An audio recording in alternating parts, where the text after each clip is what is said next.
시드기야는 유다의 마지막 왕입니다. 오늘 저녁은 시드기야에 관한 하나님 말씀을 우리가 함께 나누게 됐습니다. 시드기야는 여호와 보시기에 악을 행한 왕이었다. 성경은 그렇게 말씀하고 있습니다. 그 악을 행함이 보통 악을 행함이 아니라 하나님의 진노하심이 예루살렘과 유다를 그 앞에서 쫓아내실 때까지 이르렀다. 그렇게 성경 말씀하고 있습니다. 달도 차면 기우는 것 아니겠습니까? 유다의 상태가 그렇습니다. 시드기야 상태가 그렇습니다. 시드기야에 이르러서 유다의 상태가 더 이상 봐줄래야 봐줄 수 없을 만큼 그런 영적 상태에 이르렀다 하는 것입니다. 그 하나님 앞에서 악을 행함이 더 이상 견디기 힘들 만큼 하나님께 더 이상 참아주시고 보아 넘겨주시고 용서하시고 자비를 베푸시고 인내하시기는 너무 기울어서 그 기울기가 너무 기울어서 그것을 붙잡고 있는 것조차도 힘든 그런 상태에 있어서 하나님께서 이제는 놓을 수밖에 없는 그런 때가 됐다. 성경은 그렇게 말씀하고 있습니다.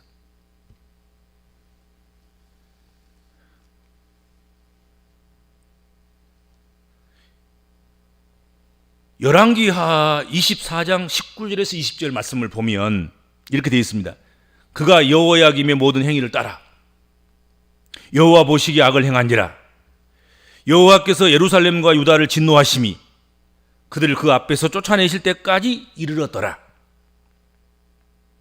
시드기야가 바벨론 왕을 배반하니라. 그렇게 되어 있습니다.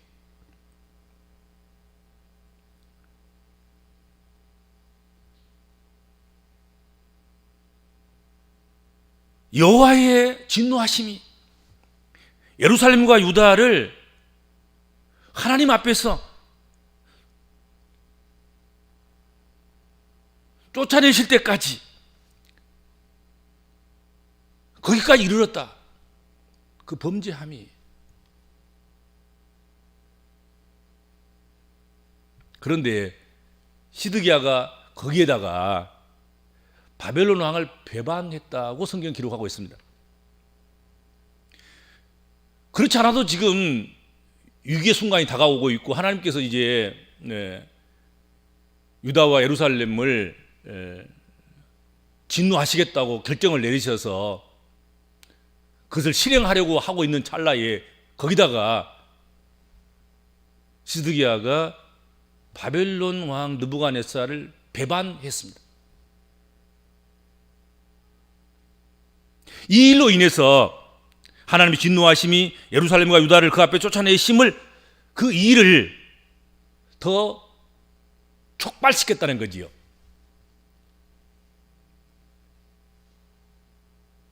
하나님께서 유다와 예루살렘을 심판하실 그런 기회를 더 자극한 거죠.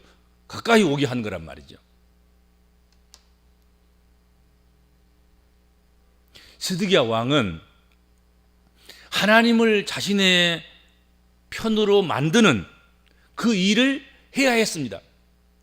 지금 뭐 바벨론을 배반하고 배신하고 바벨론을 떠나고 바벨론과 관계를 멀리하고 그런다고 지금 자신에게 또는 유다에 유익한 것이나 나은 것이 있거나 그러지 않단 말이죠.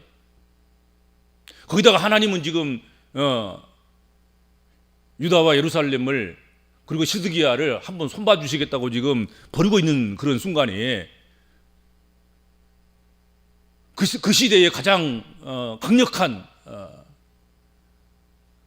가장 큰 대제국 그들의 손아귀에서 벗어나겠다고 그들을 배반하는 그런 행위야말로 결국은 하나님도 도우시지 않고 또 바벨론도 그들을 자비를 베푸지 않을 그런 배반의 사건을 통해서 오히려 유다와 예루살렘을 미워하게 만드는 그런 일을 했으니 어떻겠습니까?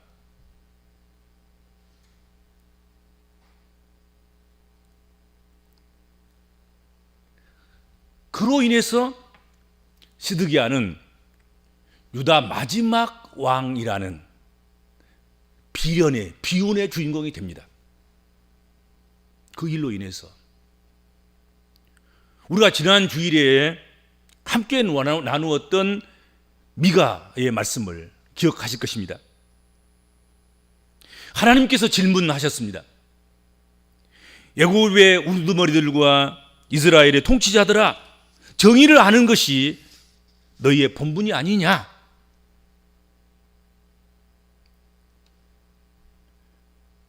하나님께서 미가 선지자를 보내셔서 본분을 떠난 야곱의 우두머리들, 본분을 떠난 이스라엘 통치자들에게 너희 본분을 알고 너희 본분을 지키고 너희 본분을 다 해야 된다. 그러면 내가 너희가 부르짖을 때 내가 너희가 응답하겠고, 너희가 찾을 때 내가 너희에게 얼굴을 가리지 않고 내 얼굴을 비춰주겠다. 그러면 너희가 본분을 다 하지 아니하므로 부르짖어도 응답하지 않겠고 찾아도 얼굴을 숨기시겠다. 그렇게 말씀하셨습니다. 그러니까 야곱의 우두머리들과 이스라엘의 족속의 통치자들이 우선적으로 해야 될 일은 무엇입니까? 본분을 다하는 거예요. 하나님 정직하게 행하는 거지요. 하나님을 알고 더 힘써 하는 거지요. 공의를 행하고 공평을 행하고 정의를 행하고 하나님께서 거절하지 않을 그런 바탕을 만드는 것, 그것이 야곱의 우두머리들과 이스라엘의 통치자들이 해야 될 일이었습니다. 그 우선적으로 해야 되는 것이죠. 무슨 조치를 취하고 무슨 장치를 만들고 뭐 무기를 도입하고 머리를 굴려서 작전을 짜고 정책을 세우고 계획을 하고 그런 것보다도 본분을 회복하는 것, 하나님이 내 편이라고 인정해 주시고 내가 너희 하나님이고 너희는 내 백성이니까 내가 너희가 부르짖을 때 응답하겠고 너희가 찾을 때 만나 주시겠다. 그렇게 그것을 만들어가는 것, 그걸 유지하는 것, 그것이 우선 해야 될 일이란 말이죠. 그렇지 않겠습니까? 그걸 먼저 해야 되는 거죠. 그걸 기본으로 해야 되는 거죠. 그래야 하나님께서 응답하시고 하나님께서 얼굴을 이스라엘로 향하게 하는 것이다. 그렇게 말씀하십니다. 하나님께서는 본분을 다하지 않는 자들의 부르짖음에는 응답하지 아니하시며 그들 앞에서는 얼굴을 감추시겠다 하셨습니다.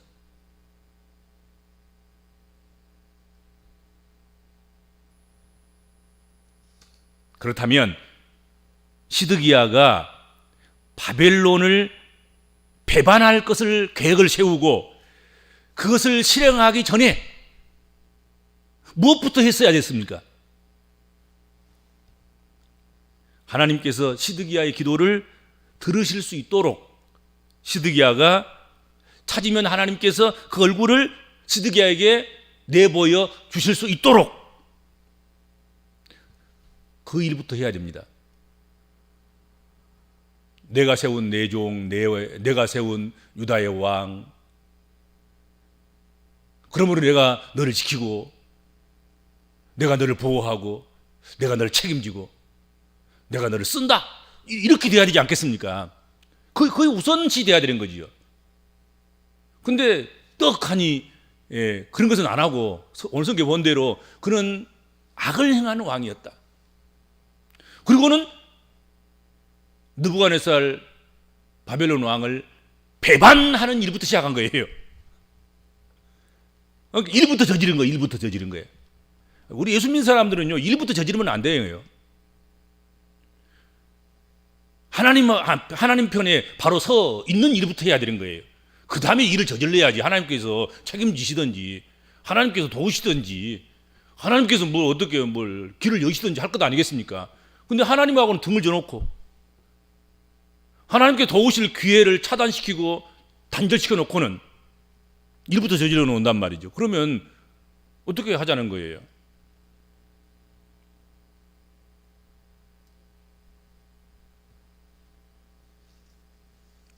시드기야는 여호와 보시기에 악을 행하고서는 바벨론 왕을 배반할 계획을 세우고 그것부터 실행했습니다. 이게 이제 큰 착오인 거죠. 그렇죠? 예수 믿는 사람 일을 이렇게 처리하면 안 돼요. 아니, 민족의 자존심이 걸려 있고 체면이 걸려 있고 또 어떤 계기가 주어져서 이때가 아니면 바벨론의 손아귀에서 우리가 벗어날 수 없겠다 그렇게 생각했으면 바벨론을 배반할 계획부터 세우지 말고 그건 나중에도 되니까 하나님 앞에 보고하고, 하나님 이때가 아니면 우리가 바벨론에서 벗어날 수가 없습니다.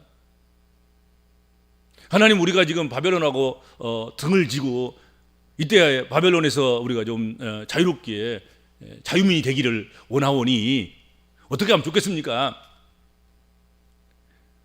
지금까지 불의한 것, 잘못한 것, 허물고 제약된 것들 다 회개하고 하나님 앞에 내가 정직히 행하고 하나님 앞에서 하나님 인정하실 만한 그런 유다의 왕으로서 그렇게 내가 삶을 살겠사오니, 또 백성들도 그렇게 내가 만들어가고 이끌어가겠사오니 하나님 나를 도와주세요. 그것부터 먼저 해야 되지 않겠습니까? 그러고 나서 뭐 바벨론을 배반하든지 바벨론하고 등을 지든지 척을 지든지 그랬어야 되지 않겠습니까? 그렇죠? 근데 그렇게 하지 않았단 말이죠. 시드기야는 여전히 여호와 보시기에 악을 행했습니다. 그리고는 자기 뜻대로 자기 계획대로 바벨론 왕을 배반할 계획을 세우고 그것을 실행에 옮겼다 하는 것입니다. 그래서 이 일로 인해서 바벨론 왕 느부갓네살이 시드기야에게 책임을 묻기 위해서 오늘 본문에 보면 그의 모든 군대를 거느리고, 성경이 그렇게 되어 있습니다. 그의 모든 군대예요. 대제국이 가용할 수 있는 모든 군대, 모든 화력, 모든 것을 집중해서, 힘을 집중해서 시드기야를 징벌하기 위해서 군대를 동원한 거예요. 침략해 온 거란 말이죠. 뭐 그냥 어디 한쪽의 군대를 동원한 것도 아니고, 또 그냥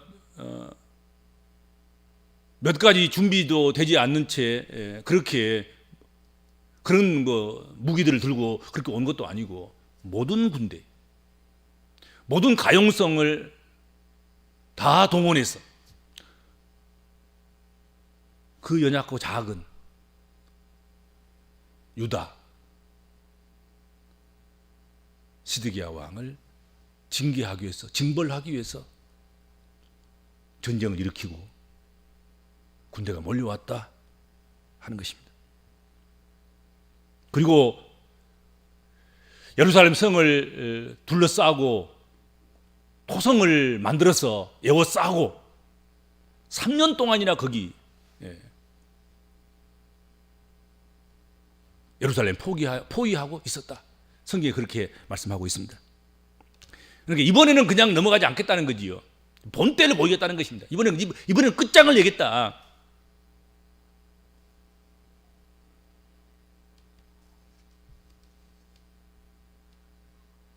그러니까 예루살렘의 모든 것을, 유다의 모든 것을 바벨론이 총집결하고 총집중해서 이제는 끝장을 내겠다는 그런 심산으로 공격한 것이죠.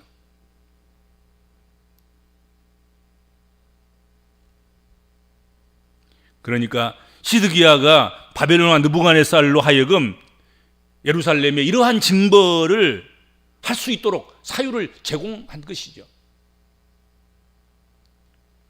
스스로가 위험을 자초한 거예요, 사실은. 그리고 3년 동안 토성을 쌓고 성을 포위하고 있으니까 물자가 공급이 되지 않지 않습니까? 성 안으로. 그래서 성경에 보면 성중에 기근이 심하여져서 그 땅 백성의 양식이 떨어졌다. 먹을 것조차도 없는 거예요. 예루살렘 성 안에. 싸울 힘도 없지, 무기도 없지, 군인도 없지. 거기다가 이제 먹고 마실 것, 양식조차도 떨어지는 거예요. 자, 그럼 끝난 거지요.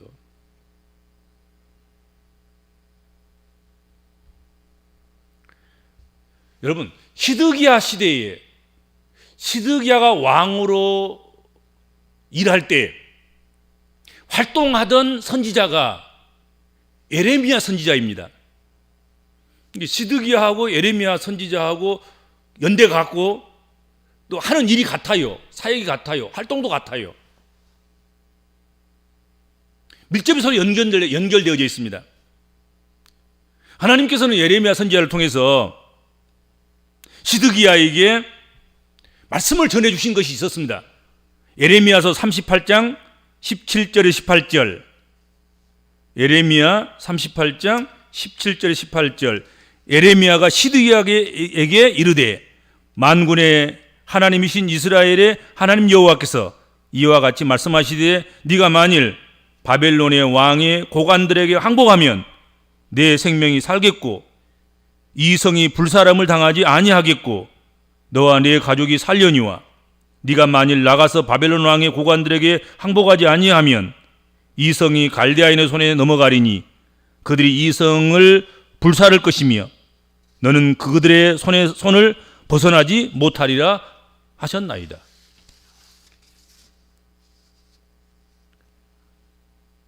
바벨론에 대항하지 말고 바벨론에게 항복하고 바벨론에게 그냥 끌려가서 고난을 당하라는 거예요.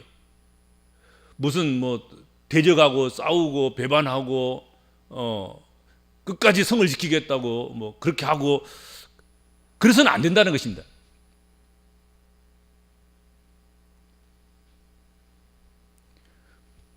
네가 끌려가지 않고 네가 항복하지 않고 네가 계속해서 고집부리고 바벨론 왕 느부갓네살을 배반하고 끝까지 싸우겠다고 한다고 하면 이 성이 불탈 것이고 그리고 이 성이 그들의 손에 넘어가게 될 것이다. 그런데도 시드기야 왕은 예레미야 선지자의 말씀을 예레미야 선지자를 통해서 하나님께 주신 말씀을 듣지 않습니다.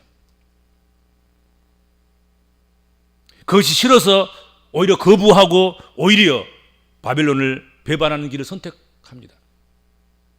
쇄국을 해서 문을 닫고 3년 동안 버티고 끝까지 성 안에 있는 쌀아돌까지 다 없어질 때까지.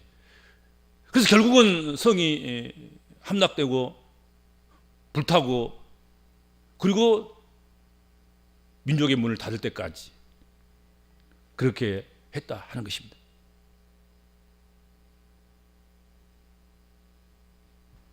하나님께서 가지고 계신 시드기야와 유다를 향한 큰 그림, 그것은 바벨론으로 끌려갔다가 다시 오는 것입니다. 잘못됐다고 벌을 받고 낮아지는 것입니다.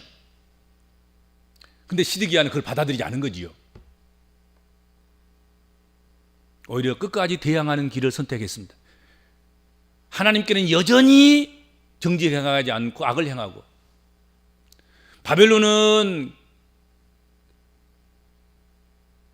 바벨론의 통치와 다스림에 대해서 배반하고 그리고 그렇게 해서 하나님께서 지금 큰 그림을 그리셔서 잠깐 낮추시고 항복하는 비운을 겪어서 하나님께 돌아오게 하고 그래서 다시 고난 가운데서 왕이 다시 돌아오고 그렇게 해서 유다가 회복될 수 있다고 하면 하나님 참 다행이겠다. 그러나 하나님은 그런 큰 그림을 지금 그리고 계신 것 아니겠습니까? 하나님 그렇게 지금 하시려고 하는 거예요. 그런데 시드기야는 하나님의 그런 큰 그림, 그것을 이해하지 못했습니다. 당장 눈앞에 문제만 집착했습니다. 내가 왜 항복을 하냐 말이야. 끝까지 싸우고 끝까지 해야지. 내가 만약에 항복을 하고 포로로 잡혀가면 거기 먼저 포로로 잡혀간 사람들이 날 가만두겠어? 나를 배신자라고 배배한 자라고 나를 멸시하고 천대하고 죽이기까지 할 것인데 여기서 내가 끝까지 싸워야지. 그렇게 한 거지요.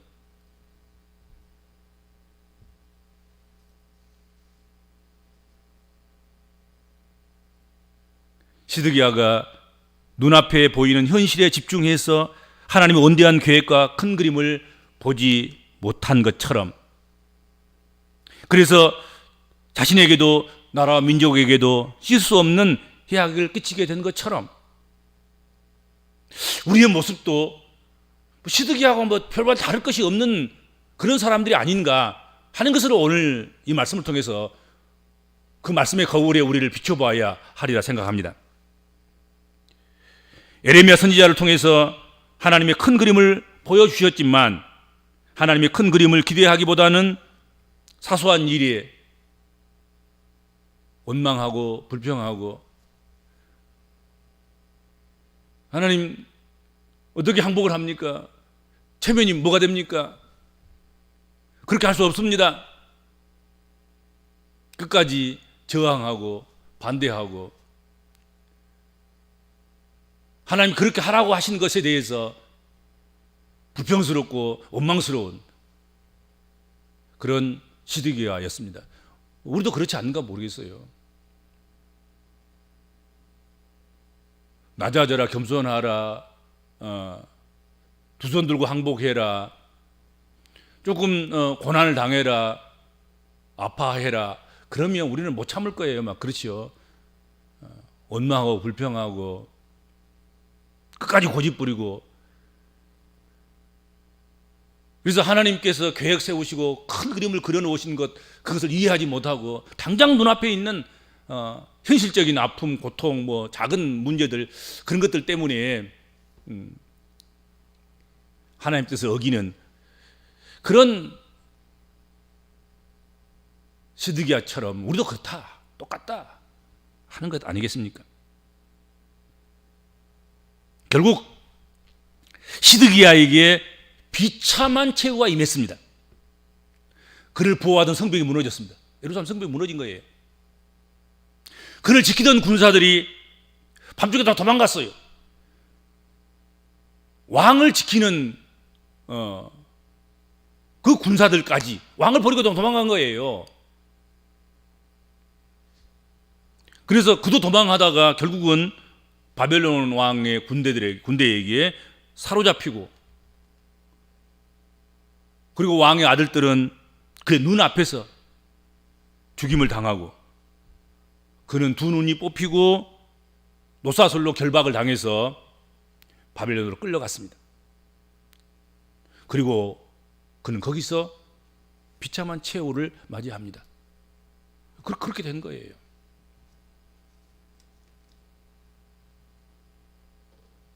우리는 문제 앞에서 하나님의 인도하심을 인정하고 하나님의 인도하심을 따라야 합니다. 단순히 문제만을 바라보기보다는 하나님의 큰 그림을 기대하고 의지하는 그런 복음적인 그리스도인이 되어야 된다 하는 것이죠. 그래서 순간의 승리, 잠깐의 승리, 순간의 자존심을 지키고 순간에 자신의 뜻이 승리하는 것처럼 의기양양하고 그럴 것이 아니라 최종적으로 승리하는 자, 영원한 승리자가 되는 자, 하나님께서 승리케 해주시는 자가 되어야 된다 하는 것이죠.